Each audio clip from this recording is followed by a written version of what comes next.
Cuando nosotros nos encontramos con un periódico, nos encontramos con una serie de elementos que son importantes a la hora de analizar cada una de las noticias. Por ejemplo, ¿qué fuentes tiene la noticia?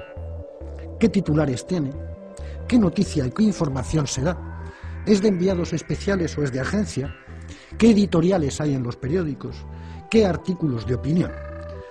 Por ejemplo, digamos respecto a las agencias que, sin irme muy lejos, entre los imperios mediáticos, Harsan, Murdoch, Berlusconi, Bertelsmann, más las agencias, AP y UPI en Estados Unidos, la Reuters en Inglaterra y France Press en Francia, controlan aproximadamente entre el 80 y el 85% de las noticias que se producen en el mundo y cómo se transmiten también.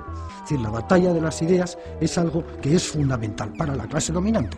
El poder, la propiedad de los medios de comunicación, tanto sean televisión como prensa, es fundamental. ¿Por qué? Porque a través de ello se traduce la ideología, las ideas de la gente. Piensen ustedes siempre que lo que no se publica o no se mete no existe. Por lo tanto, si yo controlo los medios de comunicación y no te doy la voz a ti, evidentemente tú no sabe nadie que existes, y como nadie sabe que existes, tus ideas no llegan, y como tus ideas no llegan, tú no estás. Hay otra cosa que me interesa mucho también, el doble lenguaje, que se está empezando a utilizar y que se lleva utilizando ya durante mucho tiempo. ¿Cómo cambiamos el lenguaje? Fuerzas de paz, aliados, fuerzas de paz, aliados, operación quirúrgica, daños colaterales. Todas estas frases, palabras bonitas, que nos alejan de la realidad, que nos hacen fácil el decir que, bueno, han matado unos soldados nuestros, no importa. Daños colaterales. Tú ten en cuenta que el periodista trabaja para la empresa, no para el público. Trabaja para la empresa. Y la empresa le exige no solo rendimientos, sino una determinada forma ideológica. Y si no, te echo. No hay que tener en cuenta que los medios de comunicación trabajen por separado. Nuestro documento nacional de identidad, nuestro número de identificación fiscal, nuestra seguridad social, nuestras cuentas en los bancos, las tarjetas y los cruces de datos nos hacen prácticamente permeables y transparentes para el poder. Por otra parte, los controles que se establecen sobre los ciudadanos son cada vez mayores, los controles en aeropuertos, preguntas, datos de pasajeros, copias de ordenadores, escáneres que desnudan, visados electrónicos. Por otra parte, las bases de datos de ADN, por otros lados, los sistemas de videovigilancia, por otra parte, el espionaje en Internet, por otra parte, las escuchas ilegales, las escuchas en el trabajo, como por ejemplo en 1998, que en Alemania el Parlamento alemán aceptó una ley en la que se permitía a la policía, sin ningún tipo de cuestión judicial, poder poner micrófonos en las casas privadas, o bien los sistemas de represión posteriores, como es evidentemente la policía. En este sistema opresivo del ciudadano, en el que va desde la estructura social a la estructura económica y desde ahí a la vigilancia estricta de cada uno de nosotros, entra la cuestión del monopolio del discurso. Las técnicas modernas, las técnicas actuales, permiten maximizar de alguna manera el efecto retórico de las palabras, y los gestos de los políticos multiplican su efecto y su impacto. No es que el rey le haya dicho a Chávez una vez, ¿por qué no te callas?, sino que eso lo hemos visto 300 veces repetido en televisión. Y eso es un machaqueo continuo sobre la neurona. Por lo tanto, yo estoy utilizando una maximización de lo que ha sucedido allí, ocultando evidentemente lo que estaba diciendo Chávez, que tenía toda la razón del mundo, pero daba igual, porque lo importante no es la razón. Lo importante es que el otro le mandó a callar.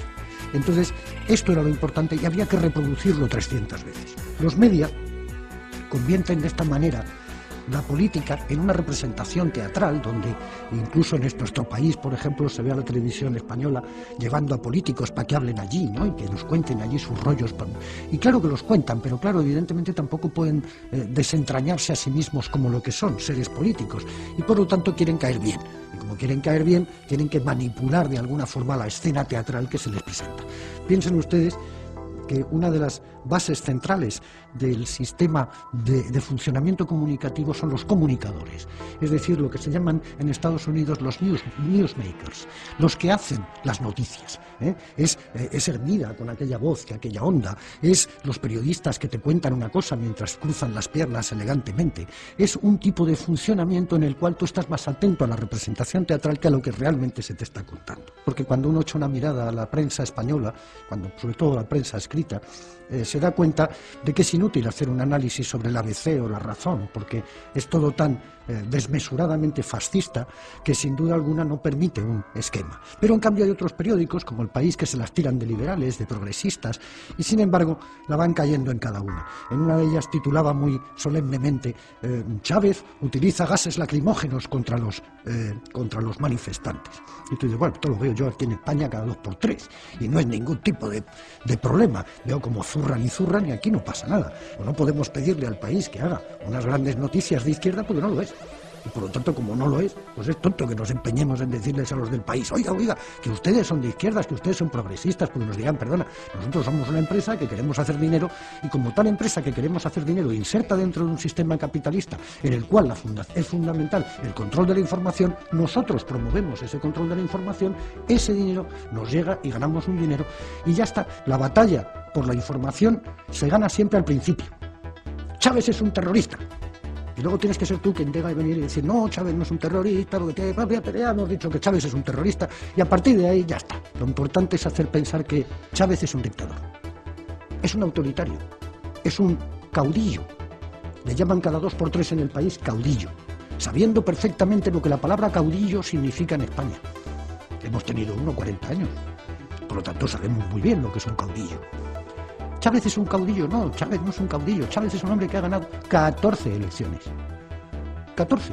Entonces, este tipo de planteamientos se ganan así, se ganan soltándola a la primera, sin mayor problema. ¿Por qué?